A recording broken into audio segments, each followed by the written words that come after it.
Today story presents straight টক নিয়ে আপনাদের সঙ্গে আমি পল্লবী। স্ট্রেট টক, সোজা কথা সোজা ভাবে। আর আজ যিনি আমার সঙ্গে রয়েছেন, আজকের পর্বের অতিথি অ্যাডভোকেট সঙ্গীতা দাস জানা। তাকে আপনারা সকলেই এতদিনে চিনে গেছেন, বলতে পারেন ভাইরাল অ্যাডভোকেট তিনি। উনি যে লড়াইটা লড়ছেন, সমাজ অবক্ষয়ের দিকে এগিয়ে যাচ্ছে আর বিপরীতে ঢাল হয়ে দাঁড়িয়েছেন সঙ্গীতা দি। তার সঙ্গেই কথা বলবো। দিদি, তোমাকে স্বাগত। এই যে তুমি যে লড়াইটা লড়ছো, একদিকে অশালীন কন্টেন্ট ক্রিয়েটর, অপরদিকে হচ্ছে প্রতিপক্ষ তুমি। এবার তাদের দাবি হচ্ছে যে তুমি নিজে কেন ভিডিও কম বানাচ্ছ, কন্টেন্ট মনিটাইজেশনের জন্য তুমি নিজে কমেন্ট অপশন বা ছবি আর লেখা পোস্ট বেশি করছো, মানে তারাও তোমাকে এখন পাল্টা আক্রমণ করছে। তো এটা নিয়ে কি বলবে, আর সমাজ কোন দিকে যাচ্ছে? এই যে লড়াই, কারা কারা নোটিশ পেলেন, কারা কারা এখনো মানে লাইনে রয়েছেন যে ভবিষ্যতে পাবেন, একটু যদি এই পদক্ষেপ সম্পর্কে বলো। প্রথম কথা বলি, এখানে কন্টেন্ট নিয়ে ব্যাপারটাও ঠিক নয়, কন্টেন্ট মানে মনিটাইজেশন নিয়ে ব্যাপারটা ঠিক নয়। মনিটাইজেশন সবার যারা পাবে বা যারা পেয়েছে, মনিটাইজেশন নিয়ে এখানে কিন্তু কোনো অবজেকশন না। বিষয়টা হচ্ছে এই প্ল্যাটফর্মটা সকলের জন্য সুযোগ দিয়েছে, সকলের জন্য সুযোগ দিয়েছে মানে তোমরা এই প্ল্যাটফর্মটা ইউজ করো এবং তোমরা এই প্ল্যাটফর্ম থেকে তোমরা একটা সহজে একটা ইনকাম করবার একটা সহজ রাস্তা দেখিয়ে দিয়েছে, যে সবার জন্য, মেয়ে ছেলে বাচ্চা বুড়ো সকলের জন্য। এবং খুব কষ্ট কম করে, যতটা কষ্ট কম করে মিনিমাম একটু সময় যদি দিয়ে তোমরা ভিডিও করে বা ছবি আপলোড করে তোমরা যদি সেটার থেকে কিছু ইনকাম করতে পারো, সেই একটা সুযোগ দিয়েছে। কিন্তু বিষয়টা কিন্তু সেটা নয়, কোনো একটা জায়গা থেকে না বিষয়টাকে ডাইভার্ট করে দেওয়া হচ্ছে। এখানে ছবি আপলোড করা বা ভিডিও আপলোড করা নিয়ে কোনো অবজেকশন আসছে না। এই প্ল্যাটফর্মটাতে ছোট বড় আমরা মধ্যবয়স্ক যারা সবাই তো এই প্ল্যাটফর্মটাতে আমরা আছি। এবার যে যার নিজের মতো করে এটাকে ব্যবহার করে, যে তার নিজের মতো করে সে তার নিজে যে বিষয়ের মধ্যে থাকে সেটা নিয়েও সে করতে পারে, বা সে যদি নতুন করে অন্য রকম ভাবে কিছু ক্রিয়েট করে করতে চায় সেটাও সে করতে পারে। সেগুলোর কোনো কিন্তু অবজেকশন নয়। ব্যাপারটা যদি কেউ এইভাবে ভেবে থাকে যে না এইরকম কিছুই করা যাবে না, তাহলে আপনি প্রোটেস্ট করছেন যখন, আপনি কেন রিলস বানাচ্ছেন, আপনি কেন ভিডিও বানাচ্ছেন, আপনি কেন লেখা পোস্ট করছেন, আপনার কেন মনিটাইজেশন অন করা আছে? তুমিও এনগেজমেন্টের জন্য লেখা বেশি করে পোস্ট করছো? হ্যাঁ, না এনগেজমেন্টের জন্য। দেখো ব্যাপারটা হচ্ছে কি, লেখাটা পোস্ট করার উদ্দেশ্য এই পারপাসে, পার্টিকুলার এই পারপাসের কথা বলছি, লেখাটা পোস্ট করার উদ্দেশ্য এটাই, একটা জিনিস পড়ে যেটা মনের ভাব যেটা বোঝানো যায় বা লিখে যেটা মনের ভাব বোঝানো যায়, সেটা সবসময় বা বলে কিন্তু সেই ভাবটা বোঝানো যায় না, বা সেখানে আবার একটা টাইম লিমিটেশন থেকে যায়, এতটা ভিডিও করতে পারলে ভালো, না করতে পারলে ভালো, এরকম অনেক রকম ব্যাপার থাকে। এইবার ঘটনাটা যেহেতু একটু সিরিয়াসলি ব্যাপারটা ভাবা হয়েছে বা সিরিয়াসলি ব্যাপারটার থেকে যাওয়া হয়েছে, সেই জন্য আমি ব্যাপারটা যে এইরকম ভাবেও যে কেউ ব্যাখ্যা বিশ্লেষণ করতে পারে বা করতে চায়, এটা তো তখন ভাবিনি। আমার মনে হচ্ছে যে লেখাটা যে কেউ একবারের জায়গায় 10 বার পড়তে পারবে, একবারের জায়গায় 10 বার পড়লে ব্যাপারটা বুঝতে পারবে ঠিক কি বলতে চাইছি, কতটা বলতে চাইছি। এইটাই লেখা পোস্ট করার উদ্দেশ্যই হচ্ছে এটা, এর বাইরে অন্য কোনো উদ্দেশ্য নয়। কিন্তু কেউ বা কারা যদি পুরো বিষয়টাকে একদম পুরো 180 ডিগ্রি একবারে চেঞ্জ করে দিয়ে বলতে চাইছে ভিডিও, তাহলে তুমি কেন রিলস করছো, তুমি কেন ভিডিও করছো? এখানে ব্যাপারটা ভিডিও বা রিলস বানানো নিয়ে কিন্তু কোনো প্রবলেম না। ভিডিও, রিলস, ছবি, লেখা সবাই যে যার নিজের মতো করে নিজের কন্টেন্ট বানিয়ে সেটা করতেই পারে। এখানে ব্যাপারটা হচ্ছে শালীনতা নিয়ে, শালীনতা অশালীনতা নিয়েই হচ্ছে প্রশ্নটা। এবং শালীনতা অশালীনতার মধ্যেও আবার রকম ফের থাকে, একটা লেভেল থাকে। অনেক সময় হয় কি একটা হালকা ভাবে অশালীন ভাবে একটু আড্ডাই আর কি মজার ছলেও অনেক কিছু করা যায়, সেটা তো আমরা মানে বাস্তব জীবনে অনেক সময় হয় না, আড্ডাই আর কি এটা ওটা সব তো আমরা করি। কিন্তু সেই করাটা আর কিছু মানুষজন এইটাকে একেবারে একটা নোংরা প্ল্যাটফর্মে নিয়ে গিয়ে দাঁড় করিয়েছে। এবং সেই নোংরাটা কি লেভেলের নোংরা হিসাবে বা কি লেভেলের খারাপ হিসাবে প্রেজেন্ট করা হচ্ছে, মানে যেটাকে কোনো ভাষা দিয়ে বা কোনো লেখা দিয়ে যদি বলতে চাই বা বোঝাতে চাই, পুরোপুরি বোঝানো যাবে না। কারণ কিনা এইখানে এবার কেউ না কেউ এই প্রশ্নও আছে, এটাতে 18+ জায়গায়, 18+ তুমি পেজ বা প্রোফাইল ক্রিয়েট করছো, 18+ না হলে তুমি পেজ বা প্রোফাইল ক্রিয়েট করতে পারছো না। কিন্তু এটা কি যে 18+ না হলে তোমরা রিলস বানাচ্ছ না বা রিলস আপলোড করছো না বা কোনো কিছুই করছো না, তাহলে ছোট ছোট বাচ্চাদের মধ্যেও তো অনেক ট্যালেন্ট। ফেক প্রোফাইলের কথা তো পরে আসছি, ছোট ছোট বাচ্চারা তো কত সুন্দর সুন্দর জিনিস, তাদেরকেও তো একটা উৎসাহ দেওয়ার ব্যাপারটাও তো এই প্ল্যাটফর্ম, যে কেউ নাচ করছে, কেউ গান করছে, কেউ কেউ আবৃত্তি করছে, কেউ ছোট ছোট নাটক এটা করছে তো, বা পড়াশুনো বা আর্ট অ্যান্ড ক্রাফটের জিনিসপত্র ড্রয়িং করছে তো প্রচুর বাচ্চা এই প্ল্যাটফর্মের মধ্যে থেকে অনেক কিছু করছে। তো তোমরা যারা এই জায়গাটাকে একেবারে ভার্চুয়াল দেহ ব্যবসার জায়গায় নিয়ে গিয়েছো, এখন তারা যদি এখন গলা উঁচিয়ে মাইক নিয়ে যদি বলো যে এখানে বাচ্চারা কেন থাকবে, বাচ্চাদের কাছে কেন ফোন দেবে, তো বলি তোমাদের কাছে কোনটা বেশি গুরুত্বপূর্ণ, যে আমাদের নতুন প্রজন্ম হোক বা আমাদের বাচ্চারা হোক বা যাই হোক তাদেরকে আমরা উঠতে সাহায্য করব, না তোমাদের এই বেলেল্লাপনাটাকে আমরা দেখবো? অনলাইন ক্লাসও আমরা কোভিডের পর থেকে দেখেছি, তো মানে মোবাইল তো পড়াশোনা, কোভিডের পরে বলবো শুধু বাচ্চারা নয়, আমরা প্রত্যেকটা মানুষ আমরা কিন্তু মোবাইলের প্রতি আমাদের সমস্ত, আমরা ডিপেন্ডেবল। মোবাইল ছাড়া আমরা আমাদের কাছে যদি কোনো কারণে নেট প্রবলেম হোক বা নেট ফুরিয়ে যাওয়া হোক বা কোনো কারণে ধরো নেট অফ হয়ে গেছে 1 ঘন্টা যদি আমাদের হাতে ফোন না থাকে, আমাদের যেন জীবনটাই যেন অচল মনে হয়, তাই না? কারণ আমরা এখন মনে হয় কেউ আমরা ফোন নাম্বার মনেও করেও রাখি না, সেভ আছে তো সেভ আছে। আমাদের যদি দুটো একটা নাম্বারের বাইরে যদি অন্য কোনো নাম্বার দিয়ে যদি বলা হয় যে নাম্বারটি কি, অমুকের নাম্বারটি কি, আমরা না দেখে বলতে পারবো না। তো সেই জন্য সেগুলো তো অন্য ব্যাপার, কিন্তু আমার প্রতিবাদ বা আমার জায়গাটা হচ্ছে এখানে ধরো যে 100 ভাগ মানুষ, যে কোটি কোটি মানুষের বাস্তব, এখানে তো কোনো একটা দুটো মানুষ তো না, কোটি কোটি মানুষ এই প্ল্যাটফর্মটাকে ব্যবহার করছে। সেইখান থেকে কিছু মানুষ, তার মধ্যে মেয়ে মহিলা এবং বয়স্ক মহিলাও কিছু আছে, একেবারে যে শুধু কম বয়সী মেয়ে মহিলারা আছে তা নয়, বেশ কিছু বয়স্ক মহিলারাও আছে, যে মহিলারা খুব একটা সহজ পন্থাকে বেছে নিয়েছে যে আমাদেরকে এই প্ল্যাটফর্ম থেকে আয় করতে হবে, ইনকাম করতে হবে। আর এই ইনকামটা কিসের থেকে আসবে? এই ইনকামটা কিসের থেকে আসবে? ভিউজ থেকে আসবে। তাহলে কি করলে ভিউজটা আসবে? টার্গেটটা ওদের রেখেছে ভিউজটা, কি করলে ভিউজটা আসবে। তো আমরা একটা কিছু পোস্ট করে দিলাম, এইবার তোমরা আমাকে প্রশংসা করছো কি তোমরা আমাকে গালাগালি দিচ্ছ কি 5টা খিস্তি দিচ্ছ, সেটা কমেন্টের মধ্যে থাকছে। আমি ঘোড়ার টিম ওই কমেন্ট খুলে দেখলাম কি দেখলাম না, সেটা আমার ব্যক্তিগত ব্যাপার। কমেন্ট দেখেও আমি এনজয় করলাম, বা আমার ফ্যামিলি আমাকে সাপোর্ট দিচ্ছে, আমাদের হাজবেন্ডরা হোক বা আমাদের বয়ফ্রেন্ডরা হোক বা বাড়ির অন্য কেউ হোক, তারা ভিডিওগুলো করে দিচ্ছে। তো আমাদের বাড়ির মানুষজনের যদি কোনো প্রবলেম না থাকে, তো তুমি কে হে যে তোমার প্রবলেম হচ্ছে? তাদের বলার বক্তব্যটাই তো এটা। মেয়েটা যদি আপত্তি না করে, আমাদের হাজবেন্ডরা যদি আপত্তি না করে, আমাদের পরিবার যদি আপত্তি না করে, তো তুমি কোথা থেকে উড়ে এসে চিল জুড়ে নিলে বিল? ব্যাপারটা এইরকম, যে আমার এখন পজিশনটা এই জায়গায়, যে তুমি কোথা থেকে চিল উড়ে এসে বিল, মানে উড়ে এসে চিল জুড়ে নিলে বিল, ব্যাপারটা এরকম হয়ে গেল। কিন্তু ঘটনা হচ্ছে একটা প্ল্যাটফর্ম আছে, মানে তোমরা সেই প্ল্যাটফর্মটাকে স্বচ্ছভাবে ব্যবহার করো, তাহলে তোমাদের স্বচ্ছতার জন্য এখানে যে বা যারা এই প্ল্যাটফর্মটাকে ইউজ করছে সকলের জন্য উপকার হবে। কিন্তু এই 100 জনের মধ্যে 5 জন বা 10 জন যারা তোমরা নোংরামো করছো, অ্যাবসলিউটলি নোংরামো করছো, তাদের জন্য তারা এমন ভাবে মাটি ফুঁড়ে উঠেছে না, এই বাকি যে 80, 85, 90 জন মানুষ আছে, তারা সত্যি সত্যি তাদের যে ট্যালেন্ট গুলো তুলে ধরছে, সেই ট্যালেন্ট গুলো না মাথা উঁচু করে উঠতে পারছে না, কেউ তাদেরকে দেখছে না। আমি বুঝিও না যে ফেসবুকের বা এতে যদি কোনো একটু আধটু এদিক ওদিক প্রবলেম হয়, তোমরা কমেন্ট সেকশন ব্লক করে দাও, তোমরা রিমুভ করে দাও। তাহলে সেগুলো যদি তোমরা করতে পারো, তাহলে এই নোংরামোগুলোকে সেগুলো তো আটকানো তো তোমাদেরই তো রেসপন্সিবিলিটির মধ্যে পড়ে। কিন্তু তারা যখন এটাকে অ্যালাউ করে দিচ্ছে, তারা তো এটাকে কি বলবো, এটাকে হাইলাইট তো তারাই হতে সুযোগ দিচ্ছে। হাইলাইট তারা যদি না করে, তাহলে তো এমনি হাইলাইট, তাহলে তো যারা ভালো ভিডিও করছে, ভালো পোস্ট করছে, তাদেরগুলো তো হাইলাইট হতো।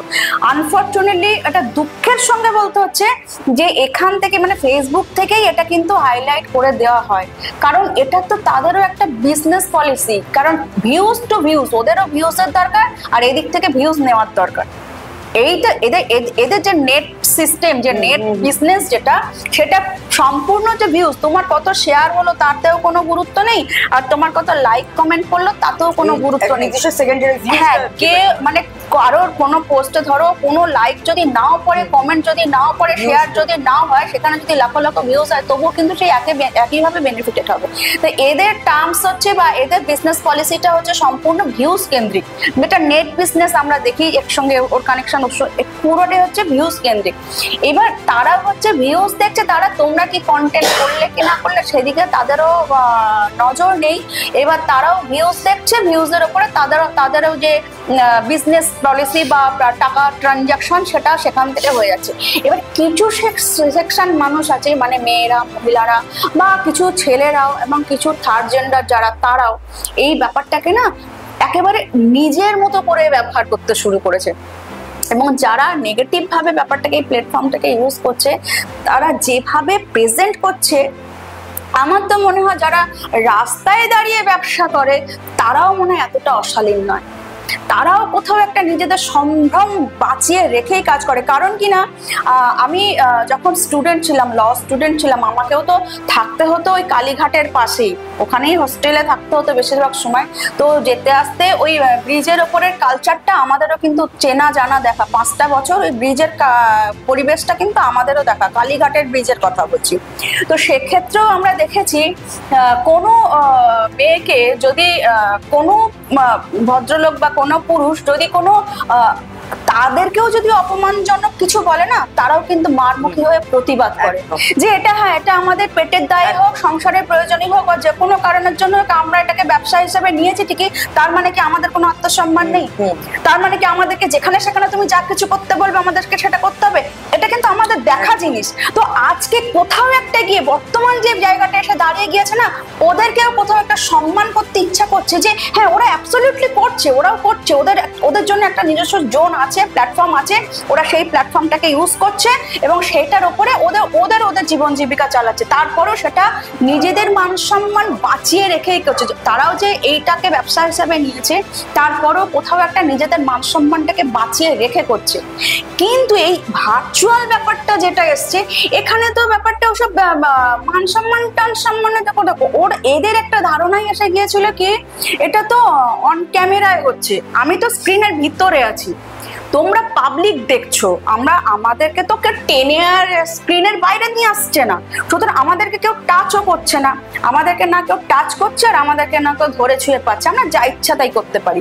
এই যা ইচ্ছা তাই করতে করতে করার একটা টেন্ডেন্সি আস্তে আস্তে এই প্ল্যাটফর্মটাকে ওই কিছু সেকশন, ওই যে সীমিত কিছু সেকশন 5% 10% তারাই এত বাড়াবাড়ি জায়গায় নিয়ে গিয়েছে যে এখন এই প্ল্যাটফর্মে বাকি যে 80-85-90% যারা অনেস্টলি বা মানে সত্যি সত্যি ট্যালেন্টের সঙ্গে কাজ করছে, নিজেদের ট্যালেন্ট প্রকাশ করে কাজ করছে, তারা না কোথাও সেই মাটির মধ্যে চাপা পড়ে গেছে, ছাইয়ের নিচে চাপা পড়ে গেছে। এদেরই এখন দৌরাত্ম্য।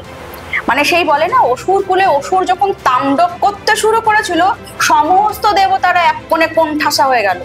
যারা দেবতা বলে যাদেরকে আমরা মানি, তারা হচ্ছে এক কোণে কোণঠাসা হয়ে গেল, আর অসুর কুল ওই নৃত্য করতে শুরু করলো। তো এরা হচ্ছে সেই অসুর কুল যারা পুরো সোশ্যাল মিডিয়া জুড়ে এখন নৃত্য করে যাচ্ছে। এদের এই নৃত্য যদি থামানো না যায় না, আমাদের এই প্রজন্ম তো যা হয়তো হয়ে গিয়েছে, বাকি প্রজন্ম, এখনকার প্রজন্মকেই আমরা মোবাইল থেকে দূরে রাখতে পারছি না, পরের প্রজন্মকে তো মোটেই সম্ভব না। তো সুতরাং আর মনে হয় বাঁচানো যাবে না। শিক্ষা সংস্কৃতি বা এদের মানে যতই আমরা ভালো স্কুলে পড়াই বা যতই আমরা পড়াশোনা শেখাই বা কিছু, আমরা বলবো কি আমরা সেই জন্ম দেওয়া থেকেই আমরা সেই ক্রাইম বা ক্রিমিনাল মেন্টালিটি নিয়েই তারা আস্তে আস্তে বড় হবে। তো সেটা তো কোনোভাবে হতে দেওয়া যায় না। এবার সেটা যখন মাথাতে যখন ব্যাপারটা এসেছে, তো সেখানে তো একটা ধাক্কা তো দিতে হবে। পারবো কি পারবো না সেটা পরের কথা, ধাক্কাটা তো দিতে হবে। এবার এখানেও প্রশ্ন আসছে যে তুমি কে? তোমাকে কে দায়িত্ব, প্রথম কথা তোমাকে কে দায়িত্ব দিয়েছে, প্রথম কথা। দ্বিতীয় কথা হচ্ছে তুমি কে, তোমাকেই বা বলতে হবে। আরে কোনো না আমরা মানে কি বলবো, ইতিহাস থেকে যদি আমরা ধরি, তাহলে সমস্ত বিষয় যখনই কোনো প্রতিবাদ বা প্রতিবাদী মুখ উঠে আসে, কেউ না কেউ তো আগে উঠেছে। এটাও বলছে যেহেতু তুমি আইনের রক্ষক, সেই দিক থেকে তুমি এগোতে পেরেছো না। কেউ না কেউ, আমি যদি আইনের সাইডে নাও থাকতাম, আমি যদি একটা সাধারণ লিটিগেন্ট পাবলিকও যদি হতাম, সেক্ষেত্রেও যদি বলবো কাউকে না কাউকে তো মাথা ছাড়া দিতে হবে। এবার করতে পারবো কি পারবো না সেটা আলাদা কথা, কিন্তু আমার মধ্যেকার যে মেসেজটা, আমার মধ্যে যেটা তোলপাড় করছে, সেই তোলপাড়টাও যদি আমি 5 জনের মাঝখানে পৌঁছে দিতে পারি, আবার সেই 5 জন থেকে যদি আবার 5 জনের মাঝখানে পৌঁছাতে পারি, এই 5 জন করতে করতে তো 50 জন, আর 50 জন করতে করতে 500 জন, 5000 সোশ্যাল মিডিয়ায় প্রতিবাদ করতে শুরু করে দিয়েছে অলরেডি অ্যাডভোকেটরাও রাস্তায় নামতে শুরু করে দিয়েছে। তো সুতরাং অ্যাডভোকেটরা তো আমার সঙ্গে রিপিটেডলি কন্ট্যাক্ট করছে, শুধু তাদের একটাই বক্তব্য, তুমি বললেই আমরা রাস্তায় নামবো। কিন্তু ঘটনা হচ্ছে সবাই সবার কাজকর্ম ফেলে দিয়ে রাস্তায় নামবো, সেটাও তো ঠিক জিনিস না, সেটা ওটাও ঠিক জিনিস। সবসময় যে রাস্তায় নামলেই সবকিছু ঠিক হয়ে যাবে তা না, ব্যাপারটা হচ্ছে এই বিষয়টাকে সব মানুষের মধ্যে প্রবেশ করাতে হবে যে এটা আর করা যাবে না, এই প্ল্যাটফর্মের জন্য এটা নয়, এটার জন্য আরো অনেক সাইট আছে, তোমরা সেই সাইটগুলো ইউজ করো। এবার অনেকে উদাহরণ তুলে ধরছে, বলিউডের অমুক, টলিউডের অমুক নাম, নামগুলো আমি আর করছি না, অমুক নাম তমুক নাম, তাদেরকে কেন বলছো না, তাদেরকে কেন ধরছো না, বলিউডে এই হচ্ছে, টলিউডে, আরে প্রত্যেকের নিজের একটা প্ল্যাটফর্ম রয়েছে, সেই প্ল্যাটফর্মটা তাদের জন্য। এটা সোশ্যাল মিডিয়া, এটা হচ্ছে সর্বসাধারণের জন্য। এখানে ছোট থেকে বড় থেকে বুড়ো থেকে বুড়ি থেকে সবাই এই প্ল্যাটফর্মের মধ্যে আছে। কেউ তো আনন্দ নিচ্ছে, মানে ভিউজ মানে প্রচুর। এবং আমি শুধু বলবো অশ্লীলতাকে মানুষ কিন্তু গ্রহণ করছে। এটাও কিন্তু মানে এটাকে যদি লিমিটেড না করে, বা এটা তো ব্যবসা জায়গা হয়ে দাঁড়াচ্ছে, কারণ ওখান থেকে ওরা আর্ন করছে। এইবার ঘটনা হচ্ছে কোনো কারণে যদি এইটা যদি এই কিছু মানুষের জন্য পাবলিক যদি সত্যি পথে নেমে যায়, কিছু মানুষের জন্য, 90টা মানুষকে বাঁচানোর জন্য যদি 10টা মানুষকে যদি সরাতে হয়, তো 10টা মানুষকে সরাতে হবে। আর তা নাহলে এই 10টা মানুষ যদি নিজেদেরকে শুধরে নেয়, নিজেদের ভুলটাকে স্বীকার করে নেয় যে না আমরা এটা করবো না, সে পর্যন্ত ঠিক আছে। কিন্তু তারা যদি জেদ করে আর কোনো কারণে যদি এই বিষয়টা যদি সেই রাস্তায় নামার মতো ব্যাপার যদি এসে যায়, গভর্নমেন্ট যদি ব্যান করে দেয়, তাহলে ক্ষতিটা কাদের হবে? প্রত্যেকের হবে। এমন প্রচুর মানুষ আছে যাদের এই ইনকাম থেকেই সংসার চলে, প্রচুর মানুষ আছে যে এই ইনকাম থেকে সংসার চলে। তো তোমাদের এই 2-4টে ছাপড়ির জন্য এত মানুষের তো ক্ষতি হতে দেওয়া যায় না, ঠিক কিনা? এই 2-4টে ছাপড়ির জন্য, মানে যেটা আমি নিজেকেই নিজে নামকরণ করেছি, আই এম দ্য ছাপড়ি কিলার, সে তোমরা যে যাই বলো না কেন, আমি ছাপড়ি কিলার হিসাবে নিজেকে একেবারে প্রমোট করে নিয়েছি। তো হয় তোমাদেরকে আমি সরাবো, আর না হলে কিছু না কিছু তো একটা মানে আপ অ্যান্ড ডাউন হবে, কিছু না কিছু তো একটা আপ অ্যান্ড ডাউন হবে। আমি যদি এতটা হেলিয়ে দিতে পারি, নাড়িয়ে দিতে পারি, আরেকটু আমার মনে হয় আমি আরেকটু এগোতে পারবো। এরপরে কিছু মানুষ বা কিছু কন্টেন্ট ক্রিয়েটার, তারা তো পার্সোনাল ভাবেও আক্রমণ করার চেষ্টা করছে, মানে তাদের কতটা স্বার্থে ঘা লাগলে সাথে বলে দিয়েছে সে এরকম ভাবে থামাবে না, সে নাইটি পরেই ভিডিও বানায় না। আমার কিন্তু নাইটি পরা নিয়ে কোনো অবজেকশন নেই, আমি বারবারই বলছি, ওরা কোথাও একটা প্রসঙ্গটা বা বিষয়টাকে না পুরো ডাইভার্ট করে দিচ্ছে। আমার কিন্তু ওর নাইটি পরা নেই, কারণ নাইটিও একটা ড্রেস, এবং নাইটিও পরে, মানে শুধু নাইটি পরে সেটা আমি পরে বলছি, পার্টিকুলার নাইটি নিয়ে কথা বলছি, কারণ নাইটি বিষয়টাকেই আমি পাবলিক করেছি। যেটা আমি কমপ্লেন করেছি সেটার মধ্যে তো শুধু নাইটি ছিল না, আরো অনেক কিছু ছিল, কিন্তু পাবলিক যখন আমি যেটা করেছি সেটার মধ্যে আমি শুধু নাইটি বৌদিটাকে আমি তুলে ধরেছি। আমার ওর কাছে মেসেজটা হচ্ছে নাইটি বৌদি, কোট অন বৌদি। বৌদি মানে হচ্ছে বাঙালি মেয়ে, বাঙালি বউ, বাঙালি বোন, বাঙালি কাকিমা, বাঙালি জেঠিমা, বাঙালি মা, বাঙালি সবকিছু। আমরা কিন্তু অবাঙালিদেরকেও বৌদি বলি না, আমরা ভাবি বলি। এইবার আমি যদি শুধুমাত্র বৌদি হিসাবেই দেখি, তাহলে Kolkata related, West Bengal related, আমি সেই ক্ষেত্রে আমি শুধু ওয়েস্ট বেঙ্গলটাকেই ধরলাম। কিন্তু তারপরে ওয়েস্ট বেঙ্গলের বাইরে কি বাঙালি থাকে না? আমাদের গোটা ইন্ডিয়াতে কি বাঙালি থাকে না? গোটা ইন্ডিয়া জুড়ে বাঙালি আছে, প্রবাসীও বাঙালি আছে। অনেক প্রবাসী যারা আমার কাছে মেসেজ অলরেডি পাঠিয়েছে এই নামটাকেই মেনশন করে যে নাইটি বৌদি যে ব্যাপারটা, যে নাচানাচি ব্যাপারটা, এটা কিন্তু কেউই বিশেষ ভালো চোখে নিচ্ছে না। এইবার ওর কাছে আমার মেসেজটা এটাই ছিল, তুমি নিজে নাইটি পরো, ঠিক আছে, তোমার নাইটি পছন্দ, নাইটি একটা যে খারাপ পোশাক তা তো না, কিন্তু নাইটি আমরা স্বাভাবিকভাবে যেটা নিই ঘরোয়া পোশাক, যেমন পোশাকেরও তো রকম ফের আছে, ইনার পোশাক, pant shirt, T shirt, pant shirt আছে, টি শার্ট আছে, সালোয়ার কুর্তি আছে, তোমার শাড়ি আছে, পোশাকের তো অনেক রকম আছে, তার মধ্যে নাইটিও একটা পোশাক, যে পোশাকটাকে আমরা অ্যাবসলিউটলি ঘরোয়া পোশাক হিসাবে জানি। আমরা ঘরের ঘরোয়া পোশাক এই নাইটি পরে কি রিলস কেউ বানাচ্ছে না? প্রচুর মেয়েরা রিলস বানায়, আমি ইনফ্যাক্ট আমি নিজেও রিলস করেছি। তো নাইটি পরে রিলস বানানোতে কোনো অসুবিধা নেই, কিন্তু তুমি নাইটি পরে গোটা ইন্ডিয়াতে ঘোরাঘুরি নাচানাচি দাপাদাপি করেছো, সেক্ষেত্রেও কোনো কথা ওঠেনি। কিন্তু যখন তুমি বিদেশে যাচ্ছ এবং সেখানে নাইটি বৌদি হিসাবে নিজেকে প্রেজেন্ট করছো, রিপ্রেজেন্ট করছো, এবং ওইভাবে ধেই করে নাচ, একটা গানের একটা দিয়ে মানে জয় জয় মা এই যে ব্যাপারটা দিয়ে ওই যে লাফালাফি করে একটা আমি নাইটি বৌদি আমি চলে এসেছি, এই যে ব্যাপারটা কোথাও একটা গিয়ে না বাঙালি সংস্কৃতি, বাঙালি কালচার, বাঙালি মা বোনেদের কোথাও একটা রাস্তায় নামিয়ে নিয়ে আসা হয়েছে। আমাদের বাঙালিরা, বাঙালি মেয়েরা, বোনেরা, দিদিরা, কাকিরা, জেঠিরা নাইটি পরে কি একটু সামান্য রাস্তায় বেরিয়ে কোনো দোকানপাটেও যদি কিছু কিনতে যায়, তাও তার উপরে তারা একটা হাউস কোট লাগায়, একটা ওড়না নেয়, অনেক কিছু করে তারপরে গিয়ে তারা যায়। তার মানে কি নাইটিটা সেইভাবে বাইরে যায় না। তারপরে উইদাউট ইনার অনেক কিছু ভাবেই তো আমরা নাইটি পরলে ভেতরে আপার সাইড হোক ইনার সাইড হোক একটা কিছু না একটা কিছু তারা ইউজ করে। কিন্তু এক্ষেত্রে যেহেতু ও ছেলে, ওর ক্ষেত্রে সেগুলোর প্রয়োজন নেই, সে পর্যন্তও ঠিক আছে। কিন্তু নাইটি বৌদি হিসেবে যখন তুমি বিদেশের মাটিতে যখন নিজেকে প্রেজেন্ট করছো, তো সেক্ষেত্রে আমি একটা বাঙালি মেয়ে হিসাবে আমার আপত্তি আছে, ইন্ডিয়ান হিসাবেও আমার আপত্তি আছে, বাঙালি মেয়ে হিসাবেও আমার আপত্তি আছে। যে তোমার এটা কখনোই তোমার মতো একজন বড় ক্রিয়েটারের কাছ থেকে, তোমার মতো একটা নামী ক্রিয়েটারের কাছ থেকে এটা কখনোই গ্রহণযোগ্য নয়। কারণ তুমি যেটা ক্রিয়েট করবে, তোমার দেখা থেকে আরো 5 জন ক্রিয়েট করবে, করছে নাকি অলরেডি সেটা করা শুরু করেছে। সে এ তো স্যান্ডি, এ তো না হয় থার্ড জেন্ডার, কিন্তু সে হচ্ছে বাঙালি বাড়ির বউ, একটা হলুদ রঙের নাইটি পরে একটা ওড়না চাপিয়ে সে প্লেনে উঠে গেল, এবং সেটা রিলস, এবং সেটা সে দেখাচ্ছে, এবং সেটা ভিউজের জন্য হচ্ছে, এবং সেটা বলে কয়ে হচ্ছে।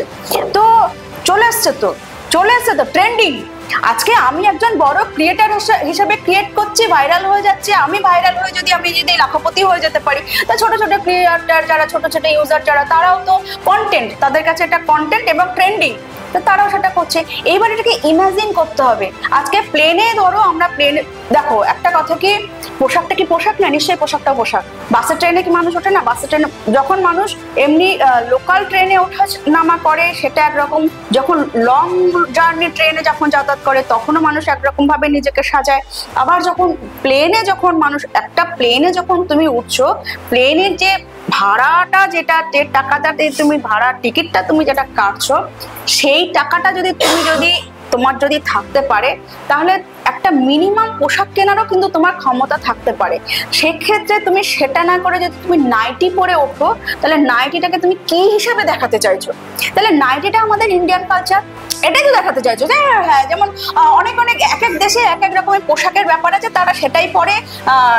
যেন আরবিয়ানরা, তাদের এক রকমের পোশাক আছে, সৌদি যাদের, তাদের একরকম পোশাক, তারা যেখানেই যায় না কেন তারা সেইভাবে পোশাক পরে, তারা ইন্ডিয়াতে আসলেও তারা ওইভাবেই পোশাক পরে। তো সেটা নিয়ে কি কেউ আঙুল তোলে? সেটা নিয়ে, কারণ তাদের ওটাই পোশাক, ওটাই তাদের কালচার।